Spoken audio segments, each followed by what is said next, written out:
Hello বন্ধুরা, good morning সবাইকে। আমার সিম্পল ব্লগে তোমাদের অনেক ওয়েলকাম। কেমন আছো তোমরা সবাই? আশা করি তোমরা সবাই খুব ভালো আছো, আমরাও খুব ভালো আছি। তো আজকের ব্লগটা এখান থেকে স্টার্ট করছি। এখন বাজে সকাল 6টা আর আমি এখানে এসেছি চা বানানোর জন্য। ফার্স্ট টাইম আমার হচ্ছে আমার কাজ হচ্ছে চা বানানো। চাটা না খেলে না কোনো কাজটা মন দিয়ে হয় না। তোর বাবা চলে গেছে অফিস আর ওকে চা বানিয়ে দিয়েছেও চলে গেছে, খেয়ে দিয়ে অফিস চলে গেছে। আর আমি তারপর এখানে এসে গেছি চা বানানোর জন্য। ও সকালবেলায় বলছিল কি তুমি কি চা খাবে, তাহলে তুমিও খেয়ে নাও আমার সাথে বানিয়ে একসাথে। আমি বললাম না, আমি এখন খাবো না, কেন গরমের না সকাল সকাল উঠে প্রথমে চাটা খেতে আর ভালো লাগে না। সেই জন্য ভাবলাম যে না, আমি একটু পরেই চা করে খাবো। তোর বাবা অফিস চলে গেল, তারপর আমি এসে গেছি চা করার জন্য। চাটা খেয়ে দিই তারপর সমস্ত কাজে আমি চালু করবো। তো একটুখানি ভাবলাম আদা দিই চাটা, আমার একটু আদা দিয়ে চা খেতে খুব ভালো লাগে। একটু আদা আর কখনো কখনো একটু এলাচ দিয়ে দিই একটা গোটা, ওটাকে একটু থেতো করে। তো আমাকে খুব ভালো লাগে, সে শীতকালে হোক আর গরমকালে হোক। আর আদা দিয়ে চা খেলে কি গ্যাসটাও কম হয়। আর আমি তো দুধ চা ছাড়া খেতে পারি না, সেই জন্য দুধ চাটাই আমাকে একটু আদা দিলে কি গ্যাসটা কম হয়, অ্যাসিডিটিও কম হয়। কেননা গরমকাল তো চাটা অতিরিক্ত ভালো না। তো আমি এদিকে চা করে নিয়ে চলে এসেছি। আর বাবু দেখো এখনও ঘুমাচ্ছে এখানে। আর ওকে কখন থেকে রাখছি যে বাবু উঠে পর, তো উঠছে না। তো মোটামুটি চা ফা খাওয়া গেছে। আর চান টান করে দেখো বাবু পড়ে যাচ্ছিলো। ওকে হামেশা বলি যে বাবু প্রত্যেকটা সময় বলি একটু আরামসে চল, সিঁড়ি দিয়ে এত ছুটি ছুটি যাস না, তো আমার কথা শুনবেই না। আর এদিকে নামতে নামতে পড়ে যাচ্ছিলো। আর এদিকে আমরা নেমে পড়েছি নিচে। বিল্ডিংয়ের কাজ চালু আছে। আজ কতদিন হয়ে গেল, 2-3 মাস হয়ে গেল বিল্ডিংয়ের কাজ চালু আছে। তাড়াতাড়ি করছে, কেননা এক্ষুনি কদিন পরে বৃষ্টি নেমে যাবে, সেই জন্য তাড়াতাড়ি করছে। একটার পর একটা বিপদ এসেই চলেছে, কেননা জানি না কী হবে।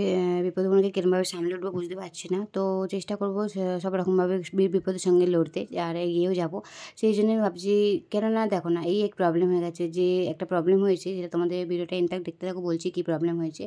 তো এখানে ওই মাসিটা ছিল, মাসিটাকে বললাম যে একটুখানি আমাকে দোকানটা সাফসফাই করে দাও না। মোটামুটি সব কাজ হয়েই গেছে, একটু পরিষ্কার পরিচ্ছন্ন বাকি ছিল, কারণ কাজ করেছি তো প্রচুর ধুলো ময়লা ভরে রয়েছে আর চারিদিকে।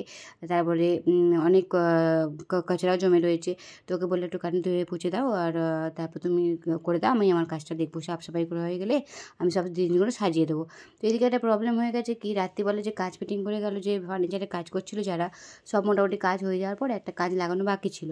তো ওরা কি রাত্রিরে পুরো ফিটিং সব করে দিয়ে গেল। তারপর আমি যখন দুপুরবেলা তখন দোকান খুলেছি, আমি তো দোকানটা ওপেন করি, কারণ আমি জানি ওপেন করে করবো এটা কি, কারণ ওপিডিকে দিনই ওপেন করে রাখবো না। তো মোটামুটি সাফ সাফাই বাকি ছিল। তো উঠে দুপুরবেলায় এসে দোকানেই ছিলাম। তো দুপুরবেলায় আসলো ওই এটা মাসিটা, তো আমি বললাম একটুখানি পরিষ্কার পরিচ্ছন্ন করে দাও। তো দোকানটা খুললাম। তো উনি যখন ঝাড়ু মেরে আর ঝাড়ু মারার পর যখন পুষতে যাচ্ছে, তখন দেখছি যে আমার ওই দোকানের কাজটা ফেটে গেছে, ক্র্যাক হয়ে গেছে। ক্র্যাক পুরো ফেটেই গেছে কাঁচটা। কী করে হয়েছে আমি তো বুঝতে পারছি না। ও দাদাকে ফোন লাগালাম সঙ্গে সঙ্গে, যে দাদা আপনি যে কাঁচটা লাগিয়ে দিয়ে গেছিলেন, কাঁচটা তো ভেঙে গেছে। তো উনি বললেন যে আমি তো বরাবর কাঁচ লাগিয়ে এসেছিলাম, তো ভাঙার তো কোনো প্রশ্নই আসছে না। তো আন্টিটাকে বললাম যে, মাসিটাকে বললাম যে তুমি কি কোনো চাপ দিয়েছিলে পৌঁছার সময়? তো বলছে না না, আমি তো ভাবি কোথাও চাপ দিইনি। আমি সত্যি কথাই, ও তো কোনো হাত দেয়নি, তো আমার সামনেই লাড়ু মারছিল। কথা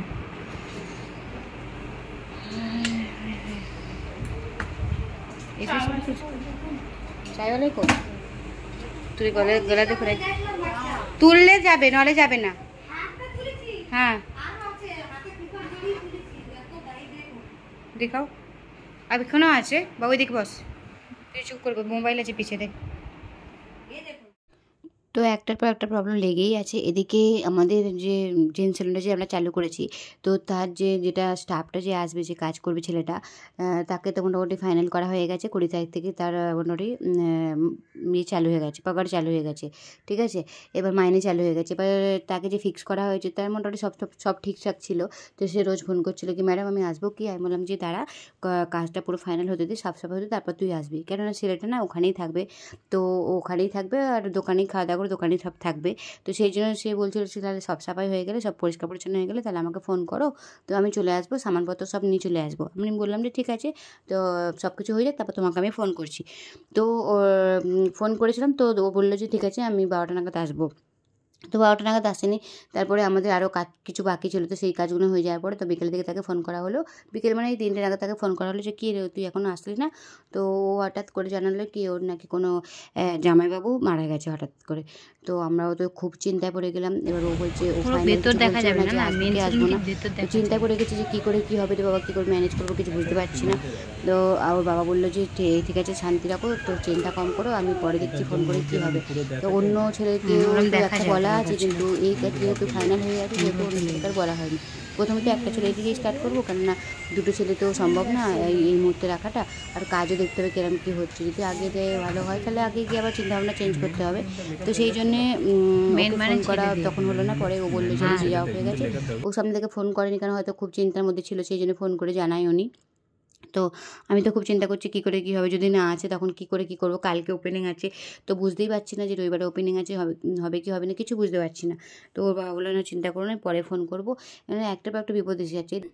তো এইভাবে বিপদের পর বিপদ এসেই চলেছে। আবার একটা বড় বিপদ এসছে কি, দুদিন ধরে ওয়াইফাই চলছে না, ওয়াইফাইটা বন্ধ হয়ে পড়ে আছে। আবার ওয়াইফাইওয়ালাকে ডাকা হলো, ওয়াইফাইওয়ালাকে ডেকে সেই প্রবলেমটাকে সলভ করার, কারণ ওয়াইফাই না চললে পরে আবার ক্যামেরা চলবে না। সেই জন্য আবার ওয়াইফাইওয়ালাকে ডাকলাম যে একবার এসে দেখে যাও কী প্রবলেম হচ্ছে, তো ঠিক করে যাও, আমার ক্যামেরা বন্ধ হয়ে পড়ে আছে। তো আজকে মতো ভিডিওটা এখানেই শেষ করছি। যদি তোমাদের ভিডিওটা ভালো লেগে থাকে অবশ্যই একটা লাইক করে দিও, কমেন্ট